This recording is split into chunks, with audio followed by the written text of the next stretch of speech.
aujourd'hui, nous, on est dernier, donc on ne peut pas aller plus bas. Donc à nous de tout donner pour pouvoir gagner Le samedi. championnat fait son grand retour après 2 semaines de compétition européenne. Vous allez revoir l'ensemble des rencontres de cette 10e journée. C'est ce samedi 23 décembre. Montpellier reçoit le Castres Olympique.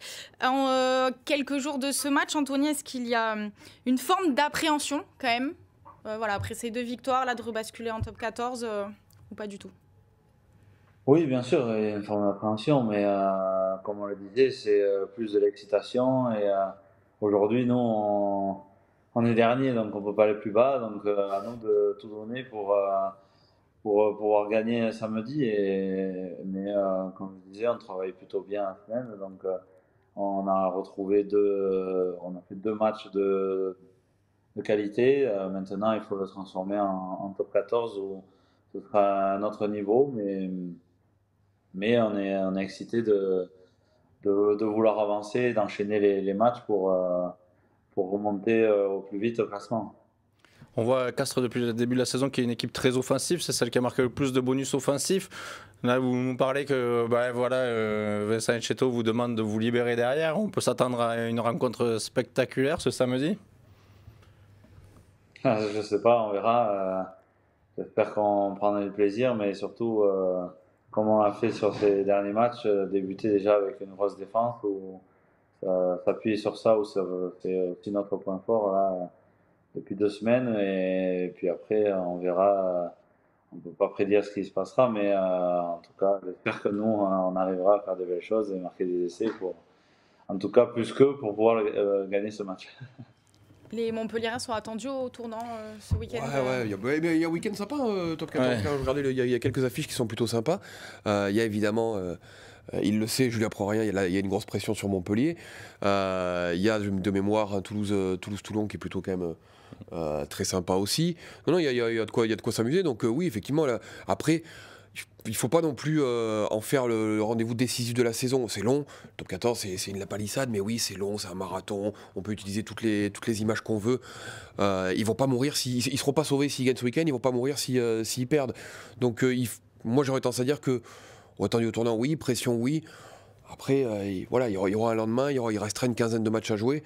Ils vont pas jouer toute leur saison là-dessus. Il faut surtout pas qu'ils abordent ce match comme ça, parce que là, ils vont se basculer dans une pression qui est pas très positive. Néanmoins, je pense qu'ils doivent vouloir s'enlever la cible qu'ils ont actuellement dans le dos, parce que non, mais je leur conseille de gagner quand même. Avec la venue d'Oriona qui est venue s'imposer, on a l'impression que toutes les équipes le savent. Quand on commence à perdre 1, 2, 3 matchs à domicile, on devient une cible, un déplacement prioritaire pour les autres concurrents, notamment pour ceux qui visent le top 6. On a besoin de 2, 3 victoires à l'extérieur. Et on se dit que ça devient un terrain favorable. Donc Montpellier, la première mission, c'est de montrer que maintenant, ça ne sera plus le cas, en tout cas à Montpellier, et ça sera plus facile d'y venir. Et Castres, qui réalise un bon début de saison, qui est dans le top 3, je suppose que ça enverrait un signal fort pour la suite. Match difficile, parce qu'ils sont en place, les Castrés. Pour le coup, il y a moins de changements, c'est un peu plus stable par rapport à l'an dernier. C'est un effectif qui a peu bougé. C'est une très bonne équipe. C'est à prendre très au sérieux, Castres. Oui, Nicolas, tu le disais, ils sont 3e du classement. On peut s'attendre à ce qu'ils viennent avec de grosses intentions à Montpellier. Oui, ils ont zéro pression et ils ont déjà fait le nécessaire pour se retrouver dans le haut du classement, dans le bon wagon. Ils sont libérés, on le voit totalement dans leur jeu et dans leur envie, en tout cas, d'accélérer le jeu par rapport aux saisons précédentes. Ouais. Vraiment, c'est l'équipe presque la plus offensive, en tout cas celle qui a marqué le plus de bonus offensifs sur ces 9 premières journées. Personne ne l'aurait misé, je pense, en début de saison. Ils ont, grâce à 3-4 joueurs frissons quand même un peu leurs liens quand même, Pierre Poplin qu'on va avoir tout à l'heure, je pense qu'il a accéléré un peu cette ligne de 3/4 et Nathanaël Huleux, l'autre recrue de derrière, ça a donné un nouveau rythme à cette équipe qui était déjà portée par derrière des Botitou, du Mora qu'on connaissait déjà, mais voilà, ils étaient un peu esselés. Là, ils ont retrouvé cette vitesse collective, on va dire, dans leur jeu, et derrière toujours des gros porteurs de ballon, et ça fait toujours d'ailleurs des matchs intéressants face à Montpellier. Les Montpellier Castres sont toujours intéressants parce que ça tape fort devant entre Stanisforce et de l'autre côté William C et des choses comme ça, et des lignes de 3/4 plutôt sympas à avoir joué. C'est toujours des bons matchs. Anthony, vous avez l'habitude de ces rencontres entre le MHR et le CO. C'est toujours des matchs particuliers, comme le dit Nicolas. Oui, c'est des antécédents qu'il y a eu en finale où en 2018 ils ont gagné. Donc les Montpelliérains avaient en travers. Donc en 2022, tout Montpellier nous disait surtout il ne faut pas passer à côté aujourd'hui. À chaque fois qu'on joue Castres, ils sont toujours à fond derrière nous. C'est vrai que il y a quelque chose entre ces deux clubs qui est plutôt rigolo, positif, parce que ça donne vraiment un gros challenge à chaque fois et c'est plutôt intéressant à jouer. Est-ce que vous abordez ce match comme un derby d'ailleurs?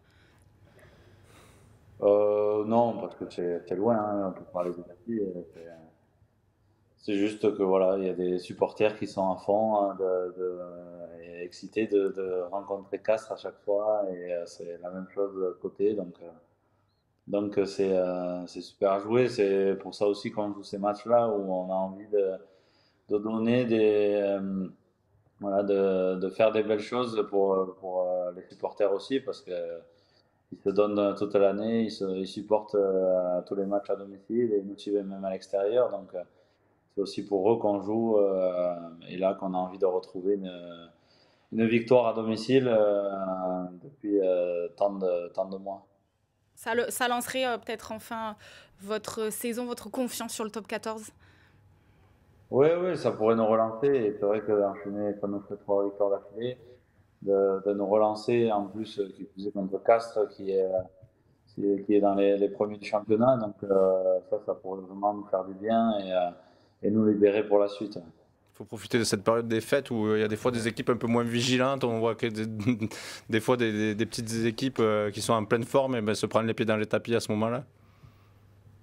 Oui, après, on le sait, on a tous le même calendrier, donc on aura quelques jours de repos derrière ce match-là pour aller à Lyon derrière, mais eux auront les mêmes jours de repos que nous, donc c'est des moments, oui, il faut profiter, mais nous, on n'a plus le choix, on doit gagner le maximum de matchs possible, et c'est vrai que c'est un peu comme des finales, on n'a que des finales à jouer, nous, on doit gagner tous les matchs pour pouvoir sortir de cette zone rouge, donc oui, on doit profiter de cette période-là, mais il faudra enchaîner derrière aussi, donc à nous de déjà bien aborder ce match-là, et puis on parlera du reste à la fin du match de Castres. Un grand merci, Anthony Boutier, d'avoir été avec nous.